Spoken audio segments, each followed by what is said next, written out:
अगला क्वेश्चन कह रहा है C's age is twice the average age of A, B and C, while A's age is half the average age of A, B and C. If B's age is 10 years, then find C's age. Interesting question है. A, B और C तीन व्यक्ति हैं. आपको बता दिया गया है कि B की आयु कितनी है. B की आयु 10 वर्ष की है, बोल दिया गया है. ठीक है भैया, 10 साल की है. अच्छा, एवरेज कैसे निकाला जाता है? एवरेज कैसे निकाला जाता है? एवरेज का अभी फिलहाल एक सिंपल सी डेफिनेशन मान लो. एवरेज इज इक्वल्स टू जितने भी ऑब्जर्वेशन है उन सब का सम divided by number of observation. जितने भी ऑब्जर्वेशन है उन सब की संख्या कितनी है उससे डिवाइड कर दो, ऐसे एवरेज निकल के आ जाता है. ठीक है, तो क्वेश्चन कह रहा है कि ए, बी और सी तीन लोग हैं, जिसमें से बी की आयु आपको देके रखी हुई है 10 साल की है. सी की जो आयु है वो औसत का दुगना है और ए की आयु जो है वो औसत एवरेज का आधा है. हमें बी की आयु दी गई है, हमें सी की आयु ज्ञात करनी है.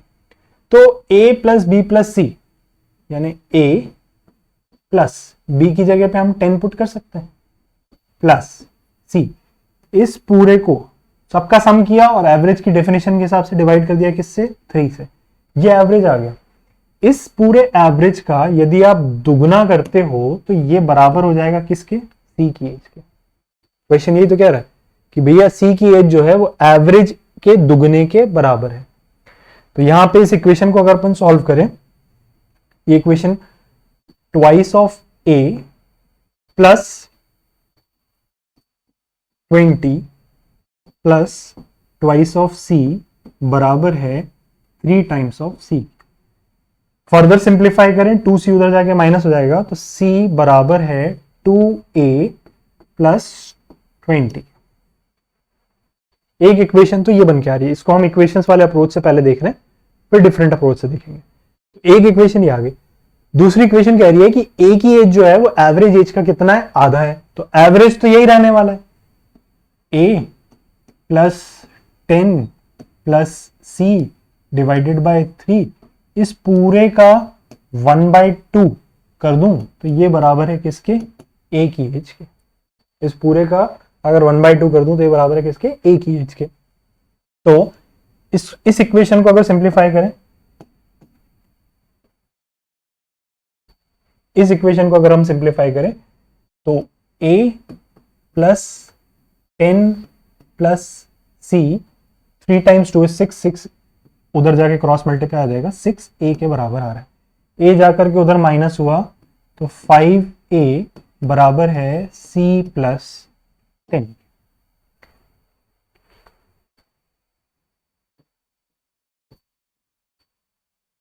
फाइव ए बराबर है c प्लस 10 के.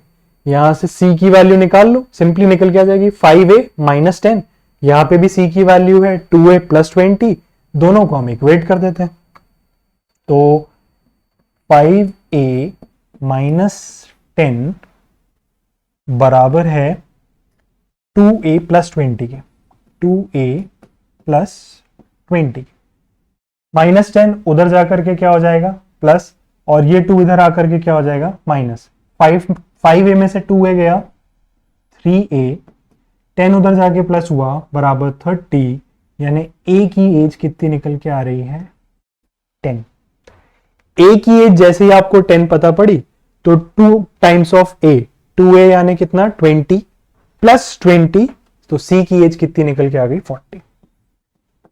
c की एज कितनी निकल के आ गई? 40 इयर्स. क्लियर है? ये हमने इस क्वेश्चन को सॉल्व कर लिया. किस मेथड से सॉल्व किया है हमने? इस क्वेश्चन को हमने सॉल्व किया है इक्वेशंस के मेथड से. अब देख के तो सोल्यूशन अच्छा नहीं लग रहा, जाहिर सी बात है कि सोल्यूशन देख करके टिपिकल लग रहा है कि यार यहाँ पे हम आए हैं चीज़ों को सिंपल बनाने के लिए, आसान बनाने के लिए, और ये तो बड़ा टिपिकल सा सोल्यूशन दे दिया कि इतना करना होता तो हमें पहले से ही मैथ्स आती, हम कर ही सकते थे। तो इसको और कैसे करा जा सकता है, आइए देखते हैं कैसे करा जा सकता है। 3 लोग हैं पिक्चर में, ए बी सी। मुझे एवरेज नहीं पता कितना है, मुझे नहीं पता एवरेज कितना है, ठीक है। मुझे ये पता है कि जो भी एवरेज है, एक पल के लिए मान लेते हैं एक्स है, जो भी एवरेज है एक पल के लिए मान लिया एक्स, इस एवरेज का दुगना, इस एवरेज का दुगना ये किसकी एज हो गई, सी, और इसी एवरेज का आधा ये किसकी एज हो गई, ए की। तो यदि मैं ए और सी, यदि मैं ए और सी इन दोनों की आयु का अनुपात बनाऊं, अगर इन दोनों की आयु का रेशो बनाऊं, तो रेशो क्या बन रहा है, a is to c is equal to x/2 is to 2x। अगर आपको प्रॉपर्टीज ऑफ रेशियो अच्छे से याद है तो, अगर आपको प्रॉपर्टीज ऑफ रेशियो अच्छे से याद है तो इस पर्टिकुलर केस को हम लोग कैसे सॉल्व करते थे, x तो आपस में कैंसिल हो जाएगा, तो a और c इसका रेशियो बन के क्या आ जाएगा, 1:4, ये इसका रेशियो बन के आ जाएगा। क्या ये चीज क्लियर हो रही है? अगर 1:4 रेशियो है a और c का एज का, तो यानी एज ए की आ रही है 1, सी की आ रही है 4 और बी की एज असली में पता है, ये ट्रू नंबर है, इसको चेंज नहीं कर सकते कि ये 10 है। तो एवरेज कितना होगा, एवरेज रेशियो के हिसाब से कितना हो जाएगा, 2 का, क्योंकि यही तो हमने पढ़ा था कि भैया अगर एवरेज x है तो उसका दुगना जो होगी वो हमारे c की आयु होगी, और c की आयु रेशियो वाइज आ रही है 4, तो इसका मतलब एवरेज कितने का है, 2 का है। एवरेज 2 का है, और एवरेज की परिभाषा क्या होती है, एवरेज कहता है कि तीनों के पास बराबर बराबर बराबर होना चाहिए, यानी 2 इसके पास भी होना चाहिए, 2 इसके पास भी होना चाहिए, 2 इसके पास भी होना चाहिए, यानी टोटल कितना होना चाहिए, 2 + 2 + 2 6, टोटल 6 का होना चाहिए, टोटल 6 का होना चाहिए। अभी टोटल कितना है, एक पार्ट ये है, एक पार्ट ये है, अभी टोटल है 5 और प्लस 10 की, तो रेशियो के 6 पार्ट्स की वैल्यू रेशियो के 5 पार्ट्स प्लस ट्रू में 10 के बराबर आ रही है, यानी रेशियो के एक पार्ट की वैल्यू कितनी है, 10। तो रेशियो के एक पार्ट की वैल्यू 10, यानी ए की एज 10 और सी की एज कितनी, 40। ये आपका सोल्यूशन। अब जब हमने एजेस का टॉपिक स्टार्ट किया था तो स्टार्टिंग में मैंने आपसे एक बात कही थी कि एजेस के जो क्वेश्चंस हैं वो या तो आप इक्वेशन से सॉल्व कर सकते हो, या आप रेशियो से सॉल्व कर सकते हो, या आप नंबर लाइन से सॉल्व कर सकते हो, ऑप्शन से भी सॉल्व कर सकते हो, और एक और मैंने आपको तरीका बताया था कॉन्सेप्ट ऑफ एवरेजेस, उससे भी सॉल्व कर सकते हो। अभी तक जितने भी क्वेश्चंस हुए हैं उसमें हमने एवरेज का कोई कॉन्सेप्ट नहीं देखा। अब क्योंकि इस पर्टिकुलर क्वेश्चन में एवरेज का ही कॉन्सेप्ट उठ के आ गया, इस वजह से हम बात कर लेते हैं एवरेज का कॉन्सेप्ट होता क्या है। सोल्यूशन करते टाइम मैंने आपको एवरेज की मैथमेटिकल इक्वेशन बता दी थी कि मैथमेटिकल फॉर्मूला क्या है, एवरेज निकाला कैसे जाता है, average is equal to sum of all the observations divided by number of observations.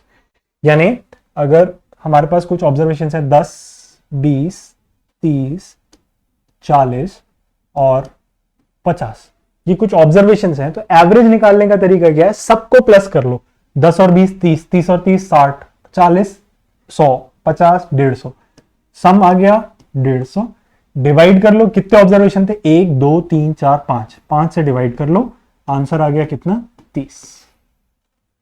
ये एवरेज का मैथमेटिकल रिप्रेजेंटेशन है कि 30 का एवरेज है। लेकिन क्योंकि हम आगे पढ़ेंगे ही सही, इसलिए ज्यादा डिटेल में नहीं बताऊंगा, लेकिन एवरेज का एक मीनिंग भी होता है। वो मीनिंग क्या होता है, एवरेज मतलब सबके पास बराबर बराबर बराबर होना चाहिए। यानी कि मुझे अगर नहीं पता हो कि लोग कितने हैं या कितने ऑब्जर्वेशन है, मुझे नहीं पता कितने ऑब्जर्वेशन है, मुझे ये भी नहीं पता कि हर ऑब्जर्वेशन की वैल्यू क्या है, मुझे ये भी नहीं पता कि हर ऑब्जर्वेशन की वैल्यू क्या है, मुझे आप बस एक चीज बता दो कि जितने भी ऑब्जर्वेशंस हैं वो हर ऑब्जर्वेशन 20 के बराबर है, वो हर ऑब्जर्वेशन 20 के बराबर है, मैं सीधा कह दूंगा एवरेज कितना है, 20 का। मुझे नहीं पता कि टोटल ऑब्जर्वेशंस कितने हैं, उन सबका टोटल कितना आ रहा है, नंबर ऑफ ऑब्जर्वेशंस कितने, नहीं पता। अगर हर ऑब्जर्वेशन 20 के बराबर है यानी एवरेज कितने के बराबर हो गया, 20 के बराबर। ये एवरेज की बेसिक अंडरस्टैंडिंग है। एवरेज यानी वो संख्या जो समान रूप से सब में बांटी जा सके। आ रही बात समझ में? तो आप क्वेश्चन को अगर हम देखें, क्वेश्चन बोल रहा है कि ए, बी और सी इन तीनों की कुछ औसत रहा होगा, मुझे नहीं पता औसत कितना है, उस औसत का दुगना, उस औसत का दुगना जो है वो सी के पास है और उस औसत का आधा ए के पास है। तो एवरेज मुझे नहीं पता है कितना है, मैं मान लेता हूं एक का एवरेज है, तीनों के पास एक एक एक होना चाहिए। तो एवरेज की डेफिनेशन के हिसाब से तीनों के पास एक एक एक होना चाहिए। इसका मतलब टोटल कितना होना चाहिए, इसका मतलब टोटल कितना होना चाहिए, टोटल होना चाहिए 3, राइट? क्योंकि 3 लोग हैं, तीनों के पास यदि एक एक एक है तो टोटल 3 का होना चाहिए। और क्वेश्चन बोल रहा है कि सी के पास जितना भी हमने एवरेज अज्यूम किया था इस एवरेज का दुगना है। तो 1 का दुगना कितना हो गया, 2। और ए के पास हमने जितना भी एवरेज अज्यूम किया था इस एवरेज का आधा है, तो 1 का आधा कितना हो गया, 1/2। 1/2 टोटल होना चाहिए 3, 3 में से 2 पैकेट है सी के पास, आधा पैकेट है ए के पास, बचा कितना पैकेट, आधा पैकेट। आधा पैकेट किसके पास होगा, बी के पास। और क्वेश्चन में साफ साफ बोला गया है कि बी की जो एज है वो कितने के बराबर है, 10 के, यानी आधे पैकेट की वैल्यू 10 है।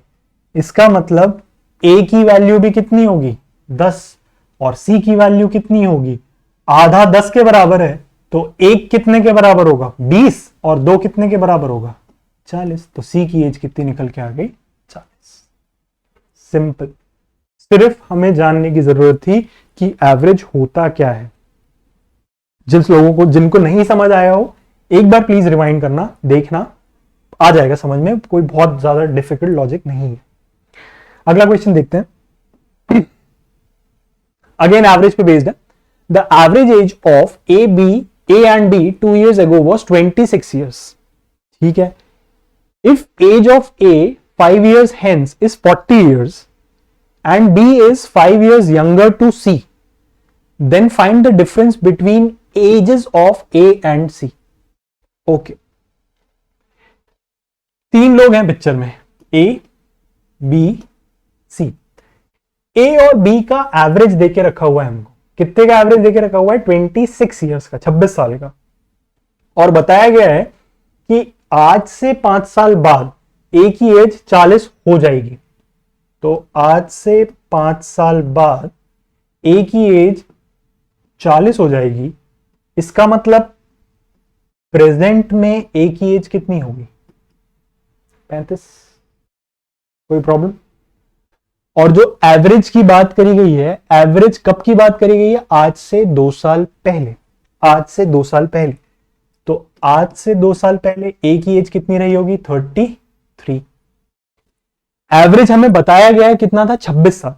अभी एक पिछले क्वेश्चन में हमने देखा था कि 26 साल एवरेज है, इसका मतलब दोनों के पास 26 होना चाहिए। 26 और 26 टोटल कितना हुआ, 52। तो टोटल 52 इयर्स होने चाहिए, जिसमें से ए के पास 33 है। 52 में से 33 यदि ए के पास है तो बचा कितना, 19। बी के पास कितना होगा, 19।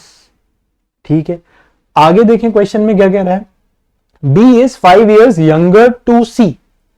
B is 5 years younger to C, यानी बी सी से 5 साल छोटा है। तो 19 में से 5 साल कम करेंगे, कम करेंगे, अरे भैया बी छोटा है तो बढ़ाओगे तब जाकर के सी आएगा। तो 19 में 5 साल जोड़ दिए, यानी कितना आ गया, 24 साल। 24 साल। तो सी की आयु 24 साल, ए की आयु 33 साल। कब, आज से 2 साल पहले। हमें पूछा क्या गया है, डिफरेंस निकालना है ए की और सी की एज का। कोई भी 2 व्यक्तियों का डिफरेंस निकालना हो, प्रेजेंट का निकालो, पास्ट का निकालो, फ्यूचर का निकालो, डिफरेंस हमेशा सेम रहेगा, तो पास्ट का ही निकाल लो। इधर पे 33 इयर्स है ए की एज और सी की एज है 24 इयर्स। इन दोनों का जो डिफरेंस आ रहा है वो आ रहा है 9 इयर्स का। तो डिफरेंस आ गया 9 ईयर्स। जिसको ये मेथड नहीं समझ में आया एक बार फिर से देखें। ठीक है, अगला क्वेश्चन है, at present a is 7 years younger than b, b's age 16 years hence will be equal to twice that of A's age 2 years ago, then find the sum of their ages. Okay. इस question को number line से देखने की कोशिश करते हैं, imagine करते हैं, विजुअलाइज करने की कोशिश करते हैं। क्वेश्चन क्या कह रहा है? क्वेश्चन कह रहा है कि वर्तमान में A जो है B से 7 साल छोटा है, तो वर्तमान में A की जो भी एज होगी इससे 7 साल B की एज ज्यादा होगी यानी नंबर लाइन के हिसाब से नंबर जो है बड़ा होना है, बड़ा यानी राइट की तरफ आएगा, तो B की प्रेजेंट एज कितनी हो जाएगी ये, और एज कहां से कैलकुलेट होगी? 0 से लेकर के यहां तक जो भी हुआ वो पूरी A की एज, और 0 से लेकर के यहां तक जो भी हुआ वो B की पूरी एज। तो इन दोनों के बीच का जो डिफरेंस है वही उनकी एज के बीच का डिफरेंस है, और वो डिफरेंस कितना है? 7 साल के बराबर।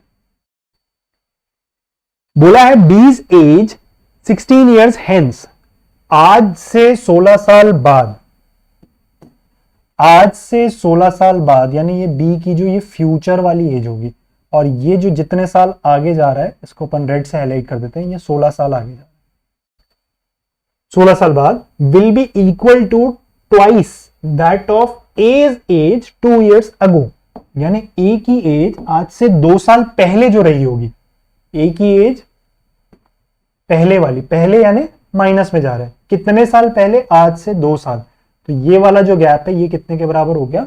2 के बराबर हो गया।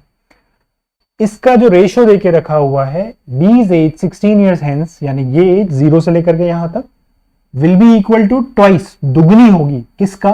A's एज 2 ईयर्स अगो का, A's एज 2 ईयर्स अगो का। तो B की फ्यूचर वाली एज यानी 0 से लेकर के यहां तक, A की पास्ट वाली एज यानी 0 से लेकर के यहां तक, इसका रेशियो देके रखा हुआ है 1:2 का, दुगना बताया तो 1:2 का रेशियो देके रखा है।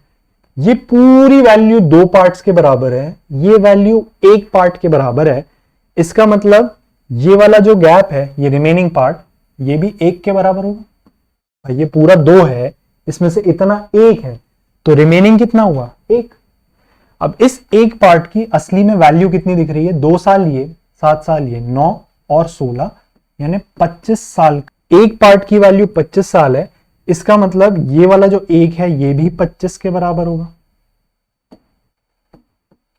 तो ए की आज से 2 साल पहले एज 25 थी, तो प्रेजेंट एज ए की कितनी हो जाएगी? ए की प्रेजेंट एज हो जाएगी 25 + 2 यानी 27, और बी की एज ए से 7 साल ज्यादा है, यानी बी की प्रेजेंट एज कितनी हो जाएगी? 27 + 7 यानी कि 34।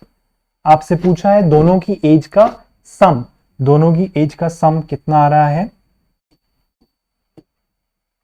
61 ईयर्स। दोनों की एज का सम 61 ईयर्स। ये निकल के आ रहा है, ये आपका आंसर। आई होप क्लियर है। यहां पे सिर्फ हमने डायग्रामेटिक रिप्रेजेंटेशन किया है।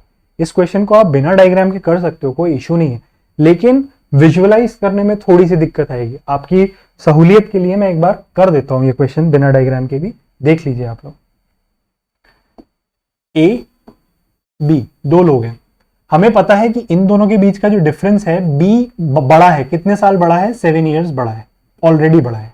अब क्वेश्चन में बोल रहा है ये प्रेजेंट और आज से 2 साल पहले, आज से 2 साल पहले ए की जितनी भी एज थी, और प्रेजेंट से 16 साल बाद, प्रेजेंट से 16 साल बाद बी की जितनी भी एज होगी, इसके बीच का जो रेशियो देके रखा हुआ है, वो रेशियो देके रखा हुआ है 1:2 का, 1:2 का। यानी ए अगर 1 है तो बी दुगना है। अब गैप देखें, ऑलरेडी एक 7 साल का गैप है, ऑलरेडी एक 7 साल का गैप है, और ए 2 साल पीछे जा रहा है, यानी गैप को बड़ा कर रहे हैं, छोटा नंबर और छोटा हो रहा है, यानी गैप बड़ा हो रहा है। लाइकवाइज बी जो है 16 साल आगे जा रहा है, बी 16 साल आगे जा रहा है, यानी बड़ा नंबर और बड़ा हो रहा है, तो गैप और भी बड़ा हो रहा है। तो इन दोनों के बीच का जो गैप है, डिफरेंस है, वो है 1 पार्ट। और उसकी वैल्यू कितनी निकल के आ रही है, 7 साल ये, 2 साल ये, 9 और 16 यानी 25 साल। एक पार्ट की वैल्यू 25, तो ए की एज 25 थी 2 साल पहले, अभी कितनी होगी 27, और बी की एज 7 साल ज्यादा है, तो 27 में 7 जोड़ दिया यानी कितनी 34। दोनों का सम 27 और 34 61। आई होप अब समझ में आ रहा होगा। इसी चीज को मैंने पहले डायग्राम से समझाया था, क्योंकि डायग्राम से दिखती हैं चीजें होती हुई। यहां पे हम सिर्फ नंबर्स में पीछे लेके जा रहे हैं, आगे लेके जा रहे हैं, बड़ा नंबर छोटा हो रहा है, बड़ा नंबर बड़ा हो रहा है, छोटा नंबर छोटा हो रहा है। ये चीज बोलने के बजाय अगर पिक्चर से दिखाई जाए तो ज्यादा क्लियरली समझ में आती है। आप सिंपली ऐसे समझ सकते हैं, ये कोई भी नंबर लाइन है, कोई भी नंबर लाइन है, जीरो, यहां जीरो से स्टार्ट होगी और पॉजिटिव जैसे जैसे नंबर बढ़ता जाएगा पॉजिटिव इंफिनिटी में टुवर्ड्स राइट जाती चली जाएगी। अब कोई एक छोटा नंबर है, दूसरा नंबर इससे बड़ा है, यानी टुवर्ड्स इसके राइट हैंड पे आएगा दूसरा नंबर। व्हेन छोटे नंबर को आप और छोटा कर रहे हो, छोटा कर रहे हो यानी लेफ्ट की तरफ शिफ्ट कर रहे हो, तो ये लेफ्ट की तरफ शिफ्ट हुआ, गैप बढ़ा। लाइकवाइज बड़े नंबर को आपने और बड़ा किया तो गैप ये टुवर्ड्स राइट की तरफ जाएगा, तो गैप और बढ़ गया। तो ये जो टोटल गैप था, ये टोटल गैप था आपका 25 इयर्स का, और रेशियो वाइज जो गैप आ रहा था वो आ रहा था 1 पार्ट के।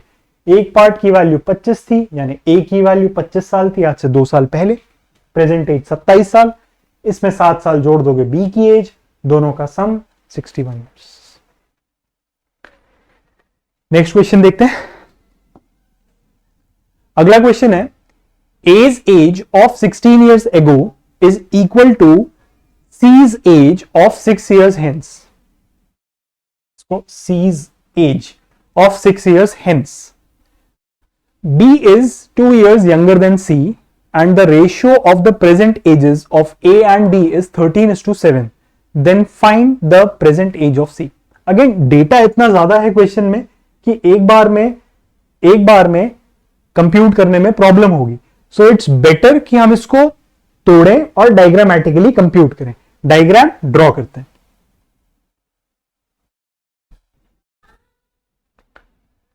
सो पिक्चराइज करते हैं, इसको बनाते हैं कैसे बन रहा है डायग्राम। बोला है एज 16 इयर्स एगो, यानी पीछे जा रहा है, is equal to C's age 6 years hence. एक कोई नंबर है वो पीछे जा रहा है यानी नंबर लाइन पे टुवर्ड्स लेफ्ट जाएगा, और दूसरा नंबर है वो बड़ा हो रहा है, 6 साल आगे जा रहा है, तो वो नंबर लाइन पे टुवर्ड्स राइट जा रहा है, और तब जाकर के दोनों बराबर हो रहे हैं। इसका सीधा सीधा मतलब क्या है, जो पहला वाला नंबर है वो दूसरे वाले नंबर से काफी बड़ा है। ये चीज पिक्चराइज आप लोग कर पा रहे हैं कि एक नंबर छोटा हो रहा है 16 इयर्स एगो, यानी पीछे जा रहे हो यानी टुवर्ड्स लेफ्ट शिफ्ट हो रहे हो, और वहीं पे सी के बारे में बोल रहा है, सीज एज 6 इयर्स हेंस, यानी 6 साल बड़ा हो रहा है यानी टुवर्ड्स राइट शिफ्ट हो रहा है। ये लेफ्ट जा रहा है, ये राइट जा रहा है, और उसके बाद जाकर के मिलन हो रहा है यानी मीट कर रहे हैं किसी पर्टिकुलर पॉइंट पे। दैट सिंपली मीन्स जो पहला वाला नंबर है वो दूसरे वाले नंबर से काफी बड़ा था।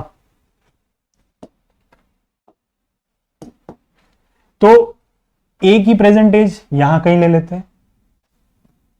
प्रेजेंट एज 16 साल पहले ए की पास्ट वाली एज ये रही होगी, और ये वाला जो गैप रहा होगा, इस गैप को हम मान क्या लेते हैं, ये गैप कितने का रहा होगा, 16 इयर्स का।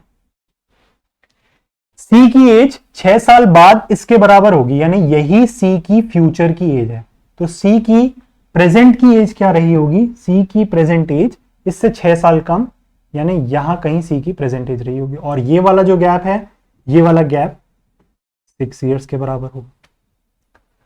अब क्वेश्चन आगे बोल रहा है, ratio of the present age of A and b, ये तो नया ही आ गया पिक्चर में, is 13:7, then find the present age of सी।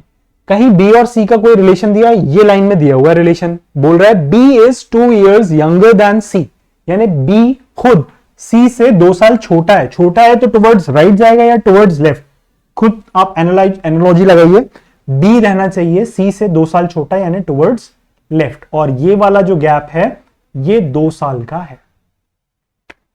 अब ए और बी इनकी एज का रेशियो देके रखा हुआ है 13:7। एज कहां से कैलकुलेट होगी? जीरो से। जीरो से जब आप एज कैलकुलेट कर रहे हैं ए की, तो ए की प्रेजेंट एज तक आप जाएंगे। ये पूरा जो है ये रेशियो के 13 पार्ट्स हैं। और बी की एज जो है वो भी जीरो से ही कैलकुलेट होगी। कहां तक? जो भी बी की एज है यहां तक। और ये आ रहे हैं रेशियो के 7 पार्ट्स। रेशियो के 13 पार्ट्स ये हैं, रेशियो के 7 पार्ट्स ये हैं। इसका मतलब ये जो बीच वाला जो गैप है, ये वाला जो गैप है, ये गैप होगा रेशियो के 6 पार्ट्स के बराबर। और इसकी ट्रू वैल्यू 2 साल ये, 6 साल ये, 2 और 6 8, 8 और 16 24 साल के बराबर है। रेशियो के 6 पार्ट्स की ट्रू वैल्यू 24 है। इसका मतलब रेशियो के 1 पार्ट की ट्रू वैल्यू कितनी? 4 साल। हमसे क्वेश्चन में पूछा है सी की प्रेजेंटेज। सी की प्रेजेंटेज निकालनी है। आप चाहिए तो ए से माइनस करिए, चाहिए तो बी से प्लस करिए, इच्छा आपकी है। मैं बी से प्लस कर लेता हूं। एक पार्ट की वैल्यू 4 है, इसका मतलब 7 पार्ट की वैल्यू, 7 पार्ट यानी बी की एज। बी की एज कितनी आ जाएगी? 7 × 4 यानी कि 24, 28 साल। और सी की एज जो है वो 20 थे 2 साल ज्यादा है, यानी सी की एज कितनी निकल के आ जाएगी? 28 + 2 यानी कि 30 साल। ये इस क्वेश्चन का एक्सप्लेनेशन। आई होप ये अब आपको जो डायग्रामेटिक रिप्रेजेंटेशन था जो हमने सेकंड थर्ड क्वेश्चन से स्टार्ट किया था, अब उसका यूजेज समझ में आ रहा होगा कि कैसे किसी कॉम्प्लिकेटेड क्वेश्चन को आप पिक्चर के फॉर्म में बना के, यहां पे रेशियो बन रहा है। कई बार क्वेश्चन में रेशियो नहीं भी बन रहा होगा, आपको इक्वेशन से ही सॉल्व करना पड़ेगा, लेकिन तब भी एक पिक्चर वाली इमेज जो है ये अगर आप ड्रॉ कर लेते हो तो इक्वेशन फॉर्म करना बहुत सिंपल हो जाता है। लैंग्वेज से कई बार इक्वेशन फॉर्म करना थोड़ा डिफिकल्ट होता है, कई बार गलत भी फॉर्म होती है, लेकिन एक बार आपने इमेज से पिक्चर फॉर्म कर ली या इक्वेशन फॉर्म कर ली तो गलत नहीं होंगे। ये लास्ट क्वेश्चन है इस टॉपिक का। देखें, क्वेश्चन है the sum of the present ages of A and B is 7 times the difference of their ages. बिना टाइम वेस्ट किए सीधा डायग्राम बनाते हैं। ए और बी दो व्यक्ति हैं, इनकी एज का सम दिया है, कितना है? 7 टाइम्स है। किस चीज का 7 टाइम्स है? इन्हीं दोनों की एज के डिफरेंस का। तो इन्हीं दोनों की एज का जो भी डिफरेंस होगा, इस डिफरेंस का 7 गुना है। यानी अगर ये पूरा एक पार्ट है तो ये पूरा कितना है? 7 पार्ट। तुरंत रिप्रेजेंट कर लिया हमने। आगे बोल रहा है 5 years hence, आज से 5 साल बाद, the sum of A and B will be 9 times the difference of their ages. अच्छा, एजेस में हमने एक चीज समझी थी कि कोई भी दो व्यक्ति हो, उनकी आयु का अंतर कभी भी चेंज नहीं होता है, कभी भी चेंज नहीं होता। तो अगर प्रेजेंट में ए और बी की एज का डिफरेंस इतना है, तो आज से 10 साल बाद, 20 साल बाद, 100 साल बाद, 2000 साल बाद डिफरेंस तो इतना ही रहने वाला है, डिफरेंस तो चेंज होगा ही नहीं। तो क्वेश्चन के अकॉर्डिंग 5 साल बाद डिफरेंस तो चेंज नहीं होगा, हाँ, लेकिन सम बढ़ रहा है। कितना हो जा रहा है? 9 गुना हो जा रहा है। तो ए और बी का जो फ्यूचर वाला सम है, कितने सालों का इंक्रीमेंट आ रहा है? 5 साल। लेकिन क्योंकि सम है यानी ए भी 5 साल आगे जा रहा है, बी भी 5 साल आगे जा रहा है, तो असली में इंक्रीमेंट कितना है? 10 साल का। असली में ये जो 10 साल का इंक्रीमेंट है, ये रेशियो के 9 पार्ट्स के बराबर हो रहा है। ये 9 पार्ट्स के बराबर हो गए। पहले जो सम था वो 7 पार्ट्स था, अभी जो सम है वो 9 पार्ट्स है। रेशियो वाइज बढ़ा कितना है? 2 पार्ट्स। और असली में बढ़ा कितना है? 10। रेशियो के 2 पार्ट्स की वैल्यू 10 है, इसका मतलब रेशियो के 1 पार्ट की वैल्यू कितनी? 5। हमसे पूछा है then find the present age of A, then find the present age of A. 1 part की वैल्यू 5 है। अब इसको कैलकुलेट करने के लिए एक बार मैं आपको एक नॉर्मल इक्वेशन से समझाता हूं, उसके बाद इसका एक लॉजिक भी बताऊंगा। 1 पार्ट की वैल्यू 5 है, तो 7 पार्ट, क्योंकि प्रेजेंट एज की बात चल रही है इसलिए 7 पार्ट की वैल्यू निकाल रहे हैं। 7 पार्ट्स की वैल्यू कितनी आ जाएगी? 35, जो कि किसके बराबर है? ए प्लस बी के। और 1 पार्ट की वैल्यू तो 5 है ही सही, जो कि किसके बराबर है? ए माइनस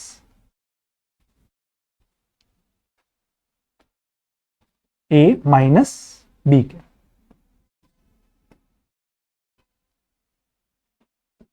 दो इक्वेशन है, दो अननोन है, सॉल्व करने का तरीका। अब इसको सॉल्व करने के लिए आप लोग जैसे भी सब्स्टिट्यूशन लगाना चाहें, एलिमिनेशन लगाना चाहें, इच्छा आपकी है। मेरे को एक सिंपल लॉजिक समझ में आता है। आप रैंडमली कोई भी दो नंबर अज्यूम करो, कोई भी दो नंबर, फॉर एग्जाम्पल 10 और 20, ठीक है। इनका सम टोटल कितना है 30, इनका डिफरेंस कितना है 10। आपको बड़ी वाली वैल्यू निकालनी है, कभी भी बिना सोचे समझे बड़ी वाली वैल्यू निकालनी है। इनके सम और डिफरेंस को ऐड कर लो, डिवाइडेड बाय 2 कर लो। 10 और 20, इसका सम कितना था 30, 10 और 20 इसका डिफरेंस कितना था 10, तो 30 और 10 इसका सम कितना 40, 40 बटे 2, ये बड़ी वाली वैल्यू आ गई। और अगर छोटा नंबर निकालना है तो इनके सम और डिफरेंस को माइनस करके डिवाइडेड बाय 2 कर लो, छोटा वाला नंबर निकल के आ जाएगा। क्या बता रहा हूं मैं, देख लीजिए एक बार। कोई भी दो रैंडम नंबर्स लेके चल रहे हैं हम, ए बी। मान लिया इन दोनों का सम है 45 और इन दोनों का डिफरेंस है 5। हमें बोला गया है ए और बी, इसकी वैल्यू निकालो। मुझे बिल्कुल सॉल्व करने की जरूरत नहीं है, इन दोनों का सम कर लो। 45 और 5, इसका सम कितना होता है 50, 50 बटे 2 यानी 25, बड़ी वाली वैल्यू निकल के आ गई। इन दोनों का डिफरेंस निकाल लो, 45 में से 5 गया 40, 40 बटे 2 20, छोटी वाली वैल्यू निकल के आ गई। ये हमेशा होल्ड करेगा, ये लॉजिक हमेशा होल्ड करेगा।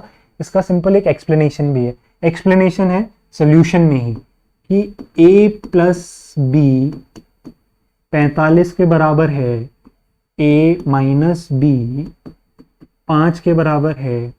आप अगर नीचे वाली इक्वेशन को ऐड करते हो ऊपर वाली इक्वेशन में, तो ये पॉजिटिव b और ये नेगेटिव b कैंसिल हो जाएगा, बचेगा कितना 2a। 2a इन दोनों के सम के बराबर आ रहा है, तो a बराबर किसके आएगा, इन दोनों का सम डिवाइडेड बाय 2, 50/2। अब हर बार ऐसा अपन करते रहे, इतनी छोटी सी चीज, इसको अपन एक अंडरस्टूड लॉजिक की तरह कंसिडर करके चल सकते हैं, जो कि काफी जगहों पे यूज हो जाएगा, आपके 5 से 10 सेकंड बच जाया करेंगे। तो इसी लॉजिक के चलते इस जगह पे भी हम a प्लस बी 35 पता है, a माइनस बी 5 पता है, हमसे a पूछा है, बड़ी वाली वैल्यू पूछी है, तो दोनों का सम कर लो, 35 और 5, इसका सम 40, 40 बटे 2 20, यानी a की वैल्यू 20। सिंपल। इस क्वेश्चन को अगर आप रेशो से करना चाहते हैं तो रेशो से भी कर सकते हैं, नंबर लाइन की इस क्वेश्चन में कोई ऐसी खास जरूरत थी नहीं, पर आप फिर भी चाहो तो कर सकते। क्वेश्चन बोल रहा है कि a और b इनकी प्रेजेंट एज का सम और इनकी एज का डिफरेंस, इसका रेशो देके रखा हुआ है। a और b इनकी प्रेजेंट एज का सम और इनकी प्रेजेंट एज का डिफरेंस, इसका रेशो देके रखा हुआ है, सम और डिफरेंस। रेशो दिया हुआ है 7:1 का। और आज से 10 साल बाद, 10 ही साल है, आज से 5 साल बाद, आज से 5 साल बाद यही सम और डिफरेंस का जो रेशो देके रखा हुआ है, वो डिफरेंस और सम का रेशो देके रखा हुआ है 9:1। दो रेशोज हैं, सॉल्व करना है, ऐड करना है, सब्ट्रैक्ट करना है, कंपेयर करना है। जरूरी कंडीशन है दोनों रेशियोज का बेस कैसा होना चाहिए, सेम। बेस को सेम करने का एक ही तरीका है, जो वैल्यू असली में बराबर हो उसे रेशियो वाइज भी बराबर बना लो। हमने पढ़ा हुआ है कि दो व्यक्तियों की एज का डिफरेंस कभी चेंज नहीं होता, तो रेशियो वाइज भी डिफरेंस सेम होना चाहिए। क्या डिफरेंस सेम है रेशियो वाइज? हाँ भाई है, यानी दोनों का बेस ऑलरेडी सेम है, करने की कोई जरूरत है नहीं। तो इधर से हम चेक कर सकते हैं कि पहले दोनों का सम 7 था, अभी दोनों का सम 9 है। इंक्रीमेंट कितने का हुआ रेशियो वाइज? 2 पार्ट्स का। 5 साल ए के बढ़ेंगे, 5 साल बी के बढ़ेंगे, असली में इंक्रीमेंट कितने का होगा? 10 साल का। तो रेशियो के 2 पार्ट्स की वैल्यू 10 है, इसका मतलब रेशियो के 1 पार्ट की वैल्यू कितनी है? 5, और रेशियो के 7 पार्ट्स की वैल्यू कितनी है? 35। जैसे ही हमें ये मिलता है, 7 पार्ट्स डिनोट कर रहे हैं 2 नंबर के सम को, और 1 पार्ट डिनोट कर रहा है 2 नंबर के डिफरेंस को। हमें बड़ा वाला नंबर पूछा हुआ है, तो इन दोनों को ऐड कर दो, 5 और 35, इसका सम 40/2, तो a की वैल्यू सीधा सीधा आ गई 20, और अगर छोटा नंबर पूछा होता तो इनका डिफरेंस 35 में से 5 किया 30/2 15। यह अभी भी की बात नहीं। आई होप ये आपको पूरी तरीके से समझ में आए होंगे। इससे रिलेटेड जितने क्वेश्चंस आप लोग प्रैक्टिस कर सकते हैं कीजिए। जो डाउट्स हो आप कमेंट्स में डाल सकते हैं। हम कोशिश करेंगे कि आपके डाउट्स को as soon as possible discuss कर सकें। Thank you.